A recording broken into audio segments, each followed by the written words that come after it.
Oi, gente, tudo bem? Espero que todos estejam bem. Estou aqui mais uma vez para conversar com vocês, apresentar mais um tema sobre oncologia, fisioterapia em oncologia. Mais uma vez me apresentando, eu sou Érica Fabro, sou fisioterapeuta.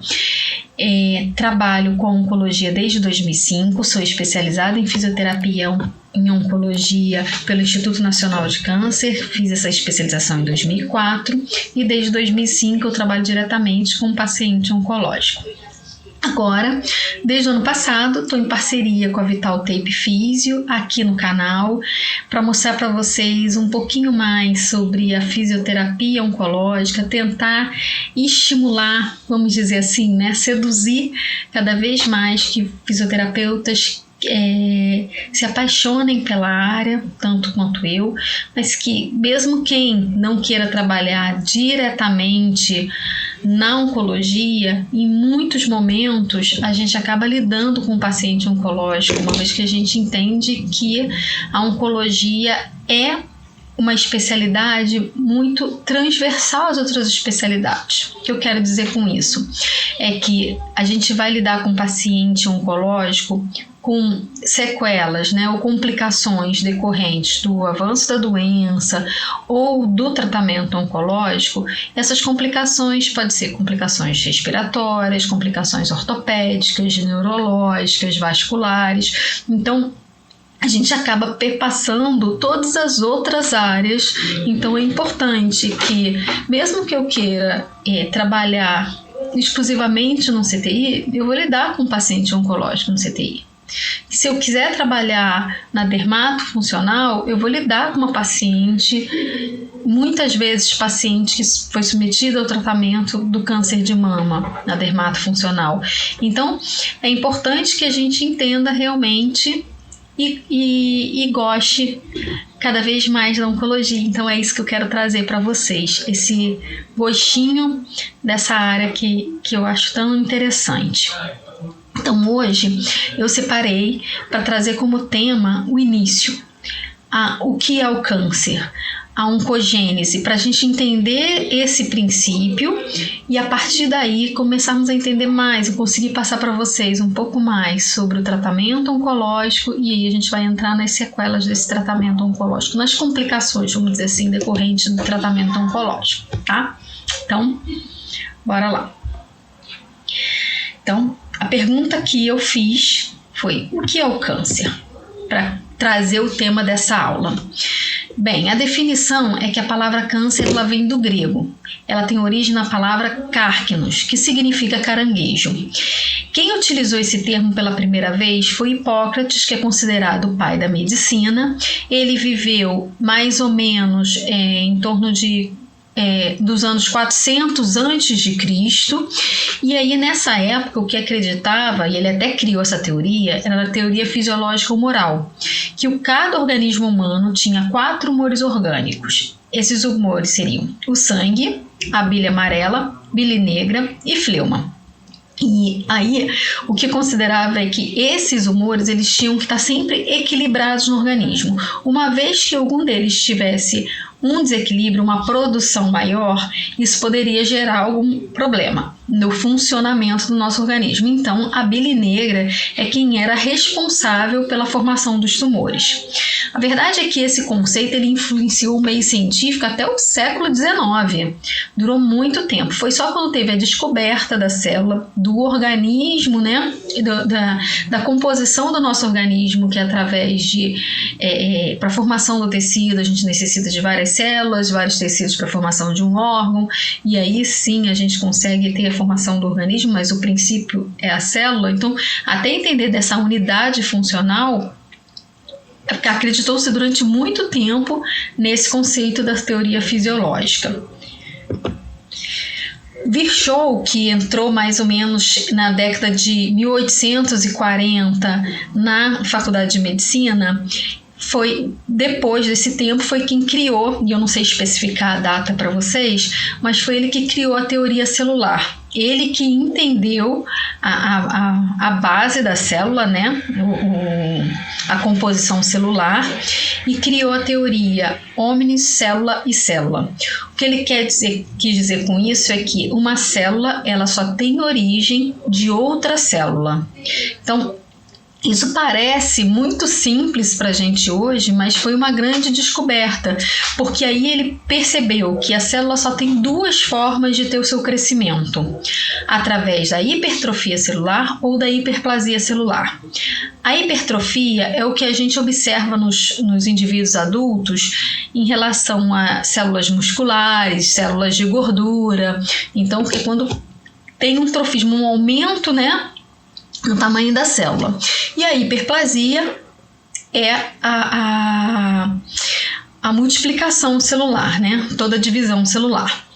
E ele denominou de neoplasia, claro que neoplasia era uma palavra que já existia, mas ele trouxe, quando ele percebeu que existiam algumas células que tinham um crescimento desordenado, um crescimento que ele denominou de novo, inexplicável e distorcido, porque toda célula ela tem um mecanismo interno que coordena o seu tempo de vida, né? Então, aquele mecanismo que vai coordenar que ela vai crescer, que ela vai se dividir, né? Vai se multiplicar, formar outras células e até chegar ao tempo de morrer. Então, ela tem um tempo e acompanha todo esse tempo. Quando ele observou que alguns tecidos, as células não acompanhavam esse tempo, elas não respeitavam, vamos dizer assim, esse tempo, então ele considerou isso, denominou de neoplasia, né? É uma coisa nova para ele, vamos entender. E atualmente a gente sabe que o câncer, a gente utiliza esse termo, essa palavra câncer, mas é um conjunto de mais de 100 doenças que se manifestam de maneiras diferentes, tá? E os diferentes tipos de câncer que a gente observa, esses mais de 100 tipos de câncer, é porque a gente tem células diferentes, formando órgãos diferentes, cada um com sua função. Então, pensando numa célula normal, a gente tem dentro do crescimento celular, toda célula é capaz de se multiplicar continuamente por um processo natural. Elas possuem, vamos dizer, né, esse mecanismo que eu falei, é como se fossem umas instruções de como ela deve existir, como ela deve crescer, se dividir, o seu tempo de funcionamento até chegar à sua morte. É claro que algumas células, todas dentro, consideradas saudáveis, têm comportamentos diferentes uma das outras também. Então, a gente pode dizer que, por exemplo, células que não se dividem, os neurônios, mesmo que eu tenha visto que há pouco tempo, né, eles têm feito descobertas, alguns cientistas têm falado que o neurônio pode sim se multiplicar, mesmo numa fase adulta, isso ainda está sendo muito estudado, então vamos considerar a base que a gente conhece, que os neurônios não se dividem. Algumas células não se dividem na nossa fase adulta, quando a gente já é adulto, que seria a célula do músculo esquelético. E raramente se dividem, seria o hepatócito, por exemplo, que é a célula do fígado. E tem aquelas que se dividem rapidamente, continuamente, como as células da pele, né? As células do sistema sanguíneo, do folículo piloso. Então, tem essas células também que têm um alto crescimento. Já a célula cancerosa, elas têm um comportamento diferente das nossas células normais. Parece que elas têm um comportamento autônomo e isso traz um descontrole. Primeiro, elas não morrem. Muitas delas não sabem a capacidade de morrer, multiplicam-se de maneira desordenada e descontrolada, então não sabe, a célula do câncer é como se não soubesse o momento de parar de multiplicar e o momento em que ela deve morrer. E aí elas acabam gerando outras células com esse mesmo comportamento anormal e naturalmente, por ter esse comportamento de multiplicação desenfreada, elas acabam sendo menos especializadas nas suas funções. Então, pense num câncer que está se desenvolvendo no pulmão, o câncer que tem origem pulmonar. Essas células do câncer não têm a mesma função que as outras células, dos brônquios, dos alvéolos. Então, o indivíduo acaba apresentando descompensação do mau funcionamento desse tecido. Então, por isso que a gente observa o indivíduo com câncer no pulmão tendo dificuldade respiratória, né? Sensação de cansaço, a dispneia. Outra questão também é que a célula do câncer ela tem uma capacidade de invasão e disseminação para outras partes do nosso corpo e isso vai gerar as metástases. Então, pegando essa imagem da formação do câncer, o que a gente observa? Como é que o câncer ele vem a se formar então? É uma célula normal. Qualquer célula normal nossa, ela pode sofrer uma mutação espontânea no DNA, então vai ter uma mudança do gene, e isso pode muitas vezes não alterar o seu desenvolvimento normal. Então, a gente tem enzimas dentro da nossa célula, trabalhando junto com a nossa célula, e tem outras células, né, nossas células de defesa, que também são capazes de reconhecer essa alteração celular. Então, uma vez que a célula sofre essa mutação no DNA, existem algumas enzimas que são enzimas de reparo. Elas vão reparar essa mutação ou vão perceber que a célula não tem como sobreviver dessa forma e levar a célula à morte celular. O que acontece é que em alguns casos podem ocorrer alterações em alguns genes específicos, que são os proto-oncogenes, e aí a célula não percebe que tem que fazer esse reparo celular. A gente tem um exemplo, eu tenho um exemplo para citar para vocês sobre a questão de genética também. O que se preocupa muito e fala muito na mídia em relação a câncer de mama é a questão de alteração do BRCA1, BRCA2. BRCA1 e BRCA2 eles são genes que vão produzir enzimas que têm a função do reparo celular. Quando a pessoa já nasce com uma disfunção no BRCA1 e BRCA2, não tem a capacidade de produzir essa enzima de reparo celular. Então, uma vez que acontece uma mutação na célula, vai ser muito mais fácil desenvolver o câncer nessas mulheres com essa mutação, com a mutação desse gene. E aí a gente tem diversos outros genes também no organismo que podem sofrer mutações, mas esses são os mais conhecidos e principalmente no caso do câncer de mama. Mas a verdade, pensando no indivíduo que mesmo não tendo essa alteração nesse gene, tá? Qualquer pessoa ela pode acabar desenvolvendo. Qualquer mulher, mesmo não tendo essa alteração nesses genes, pode desenvolver o câncer de mama. Então, em alguns momentos, a célula ela pode ter uma mutação e o organismo conseguir reparar isso. Em outros momentos, pode acontecer do organismo não conseguir reparar e aí vir proto-oncogenes. Então, quando os proto-oncogenes eles são ativados, eles vão se transformar em oncogenes, que aí são responsáveis sim pela malignização de uma célula normal. E aí vai estar se formando uma célula alterada que um aglomerado dessas células gera o tumor. E esse processo todo é o que a gente chama de oncogênese ou carcinogênese, que é o processo de formação do câncer. Esse processo ele pode acabar demorando anos para que uma célula se prolifere e dê origem a um tumor visível, que comece a apresentar sintomas clínicos, tá? Então, a oncogênese ela é determinada por efeitos cumulativos da exposição a agentes cancerígenos. Isso vai depender da frequência, do quanto eu me exponho a esse agente, de quanto tempo de exposição na vida eu tive e da interação de um agente com o outro, desse agente com o nosso organismo. Por exemplo, a gente tem o HPV. O HPV ele tá totalmente um agente, né? É um vírus que está totalmente relacionado com câncer de colo de útero. Então ele é um fator, né? É um agente cancerígeno. E a mulher ela não teve o contato hoje com HPV e vai apresentar o câncer daqui a 1 mês, 2 meses. E é por isso então que hoje se pensa em dar a vacina para as adolescentes antes que elas comecem a ter uma vida sexual ativa.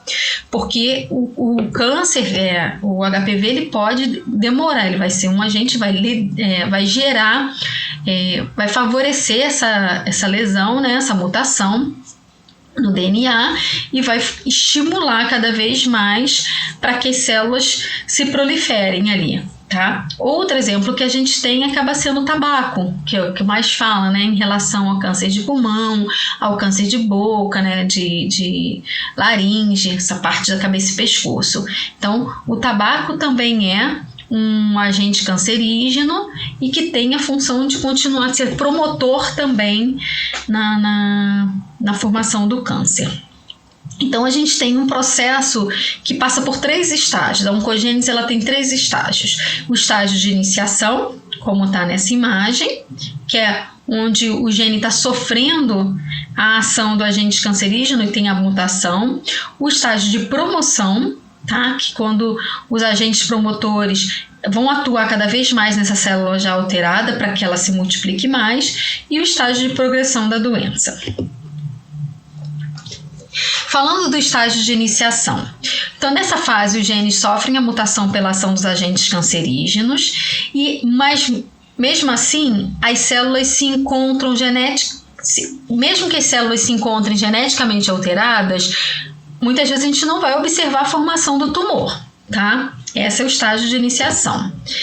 Para ter a formação do tumor, precisa, além do estágio de iniciação, passar pelo estágio de promoção também. Então, as células que já estão geneticamente alteradas, elas vão sofrer efeitos dos oncopromotores. Então, ela é transformada, a célula que foi iniciada, ela é transformada em uma célula maligna de forma lenta e gradual. Isso aí pode durar anos. Pode ser que, ao suspender o contato com os agentes que são promotores, a gente consiga interromper o processo nesse estágio. Então, vamos supor, hoje em dia as pesquisas já falam, né, que quando a gente para de fumar, a partir de um tempo que se parou de fumar, a gente já começa a diminuir a chance de câncer de pulmão.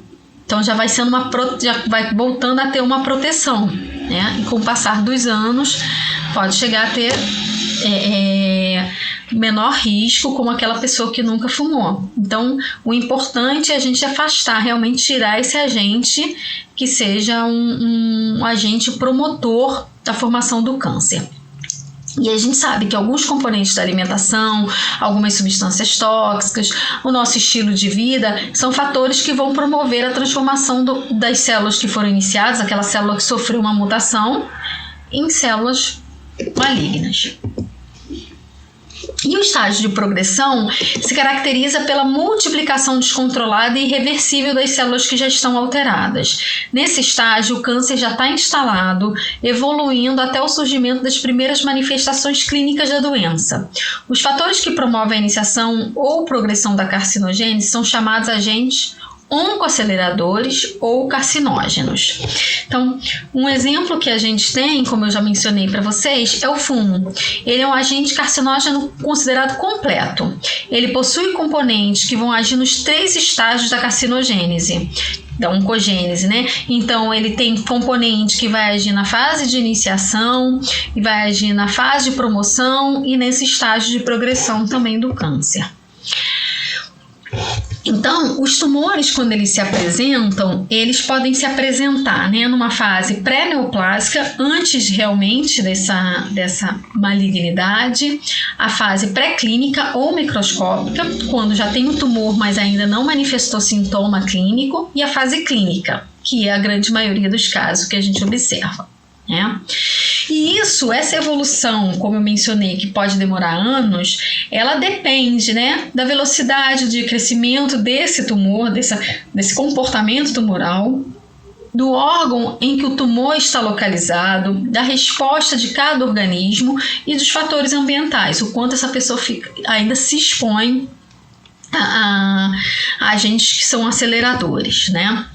Então, quando eu comparo um câncer que é numa fase não invasiva com um câncer invasivo, o que a gente vai observar? O câncer não invasivo a gente também chama de carcinoma in situ. Seria o primeiro estágio em que o tumor sólido pode ser classificado. A gente não tem essa classificação para os tumores, para as leucemias, tá? Então, a gente acaba observando isso nos tumores sólidos. Nesse estágio, as células do câncer ainda não se espalharam no órgão de origem, a maior parte é curável. Então, quando a gente descobre nessa fase, pode-se fazer o tratamento, fazer a cirurgia para retirada. Muitas vezes nem vai precisar de tratamento complementar com quimioterapia ou radioterapia. Só a retirada do tumor já pode ser o suficiente para controlar a doença, tá? Porque ele ainda está bem localizado naquele órgão, né? Naquela porção de tecido de origem. Vamos imaginar um câncer de mama. Existe o carcinoma lobular in situ. Então, o câncer ele tem uma origem, a célula que sofreu mutação foi uma célula do lóbulo da mama. Então, se o câncer ainda está bem localizado ali, não invadiu outras porções da glândula mamária, a gente considera um carcinoma in situ, e retirando, a paciente pode ficar muito bem, tá? Já o câncer invasivo, as células já invadiram outras camadas teciduais desse órgão de origem e pode muitas vezes ter penetrado na corrente sanguínea linfática e se disseminado já para outros órgãos. Então, para ter todo esse processo, primeiro, tem o processo da oncogênese. Então, o câncer, né? Ele começa, as células têm a mutação, então tem toda a fase da iniciação, né? Promoção e aí a proliferação, forma o tumor. Ele precisa... As próprias células tumorais têm uma capacidade de fazer angiogênese, então elas formam novos vasos sanguíneos para a própria nutrição, já que é um tecido totalmente desordenado ali, não tem capacidade de seguir o funcionamento desse órgão de origem, né? Então está com crescimento descontrolado, então acaba formando novos vasos sanguíneos para a própria nutrição. Eles precisam ter um fenótipo invasivo, né? E uma determinada velocidade de crescimento, para que venha se desprender desse tecido de origem, né, e penetre na circulação sanguínea ou no sistema linfático. E aí precisa ter uma capacidade de sobreviver a essa circulação sanguínea e no sistema linfático, porque ali a gente tem células de defesa também que pode reconhecer que tem uma célula alterada. E aí pode acabar conseguindo eliminar essa célula ali. Além disso, para gerar metástase, essa célula, ela sobrevivendo à circulação sanguínea, ela tem que ter uma capacidade de adesão, né? A esse novo tecido, a esse órgão-alvo, tem que ter a capacidade de fazer o extravasamento, se proliferar ali nesse novo órgão, porque para ela ter uma capacidade de adesão, ela tem que assumir características desse novo órgão. Então, um tumor na mama, por exemplo, quando ele se dissemina e faz uma metástase óssea, acaba assumindo características de células do osso. Então, ali nesse tecido ósseo, ela assume características dessa célula do osso, forma angiogênese novamente para a própria nutrição e tem que ter, diante de tudo isso, bloqueio da resposta imune do nosso organismo. Então, é um processo muito longo, é um processo que tem uma capacidade intrínseca dessa célula, né? Então, por isso que a gente fala muitas vezes, fazendo um parêntese aqui, que, como eu já mencionei numa aula anterior, a aula, né, de mitos e verdades, que é um mito a gente falar que a drenagem linfática pode promover uma metástase, porque olha a cascata de eventos que precisa passar, né, que a célula cancerosa passa para conseguir se alojar no novo órgão. E aí, para finalizar para vocês, a gente tem a classificação dos tumores também. Essa classificação, a TNM, onde T significa o tumor primário, a avaliação do tumor primário, pode ser o tamanho do tumor ou onde ele está se desenvolvendo nesse órgão. N é o acometimento dos linfonodos mais próximos, regionais ali, né, o que é mais próximo do tumor, e M, metástase à distância. Essa classificação já tem muitos anos, ela ainda é bastante utilizada e é claro que para alguns outros tumores a gente tem umas diferenças. Exemplo, tumores ginecológicos. Como a gente tem muitos órgãos próximos, então existe uma outra classificação, além da TNM, existe uma classificação também FIGO. que vai observar também o quanto de comprometimento tem nos órgãos mais próximos, de invasão tumoral que tem nesses órgãos. No câncer de mama, além da classificação TNM, que é a clássica, hoje eles já observam também a característica molecular desse câncer. Então, cada mulher pode ter um tumor se manifestando de maneira diferente. Então, eu posso chegar para tratamento com o mesmo tamanho de tumor na mama, o mesmo grau de comprometimento de linfonodos acometidos com tumor na minha axila, e sem metástase, o mesmo que de uma outra companheira. Essa colega, essa amiga, pode ter também o mesmo tamanho, só que um tumor pode se manifestar de maneira diferente. Um pode ser dependente de hormônio, o outro não. Então, aí vai ser, a partir daí que vai ser traçado o tratamento adequado para cada pessoa, tá? Mas falando sobre essa classificação, T, que pode significar tanto o tamanho do tumor quanto o local onde está acometido, o que a gente observa muitas vezes, e o grande exemplo que a gente tem é do câncer de mama, é que quando ele está bem localizado, não consegue ser avaliado, não tem essa evidência, a gente considera como T0. TX é que muitas vezes essa paciente já passou pelo tratamento, já tirou esse tumor e a gente não consegue avaliar mesmo, porque ela já passou por um tratamento anterior.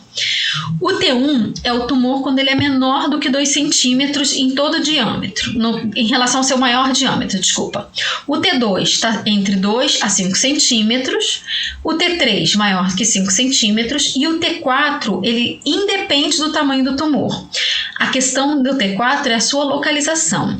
Se o tumor está trazendo uma lesão na pele ou se ele está infiltrando a musculatura, então pode ser um tumor que teve um início mais próximo à pele.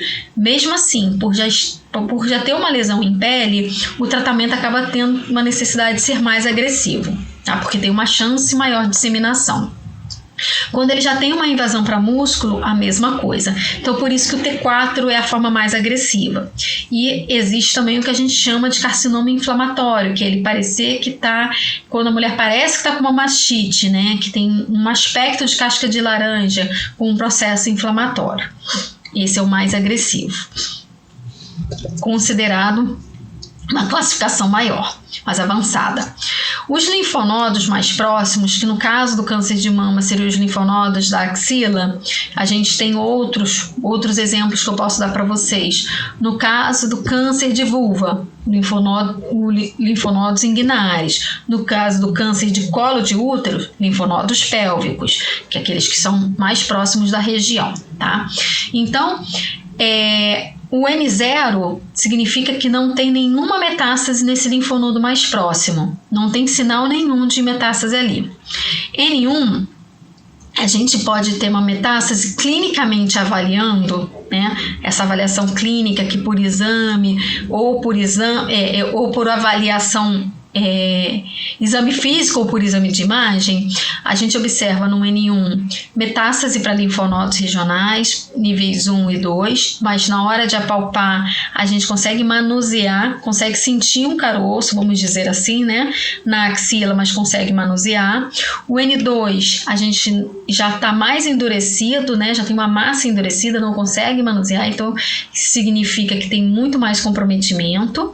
E o N3 pode ser que tenha acometimento também de linfonodos mais distantes. Além de linfonodos axilares, pode ter linfonodos da mamária interna, linfonodos da supraclavicular, infraclavicular, mas isso não vai modificar o tratamento cirúrgico da paciente. Muitas vezes, quando já tem metástase para esses linfonodos, o melhor tratamento vai ser radioterapia. Eles não vão chegar a fazer uma cirurgia para alcançar esses linfonodos que são muito mais profundos, tá?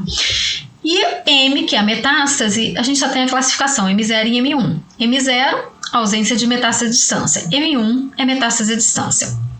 Esse é o exemplo também dos órgãos que têm maior risco de metástase para câncer, em relação ao câncer de mama. E aí a gente observa que pode ter metástase cerebral, metástase para linfonodos da região contralateral, né? O câncer está aqui, então quando é linfonodo da axila contralateral, a gente considera uma metástase à distância, na pele, hepática, pulmonar ou na pleura, para ovário e metástase óssea. Tá? Então esses são os pontos, são os órgãos à distância que têm maior chance de acabar desenvolvendo metástase pelo câncer de mama. Os órgãos que acabam recebendo realmente de qualquer outro órgão de origem, né, que tem maior risco de metástase, normalmente o ponto é realmente osso, fígado, pulmão, em alguns casos sistema nervoso central, tá? E como eu mencionei para vocês, né, quando a gente fala da parte ginecológica, é a disseminação e invasão para outros órgãos ali, porque tem o caule de útero pode se disseminar para a vagina com muita facilidade, ou para o endométrio, muitas vezes vai para a bexiga ou para o intestino também. Então, isso tudo é sinal para gente que já está numa fase mais avançada, tá? Obrigada, gente. Espero que vocês tenham gostado. Fiz uma pincelada em tudo para trazer para vocês, né, um melhor entendimento desse processo da oncogênese, né, da formação do câncer. E a gente considera como muitos consideram uma doença genética, mas não é porque a gente nasceu com uma doença já nasceu com essa doença, e sim porque existe uma alteração no gene, existe uma mutação do nosso DNA e aí ocorre uma alteração no gene e aí gera o processo, né? Alteração dessa célula, essa mutação pode gerar toda essa proliferação, tá? Então, na próxima aula, vou trazer para vocês sobre o tratamento, vou falar sobre a quimioterapia e as complicações que a quimioterapia pode trazer, tá? Vamos dividindo e a gente vai se vendo. Espero que todos fiquem bem. Até breve.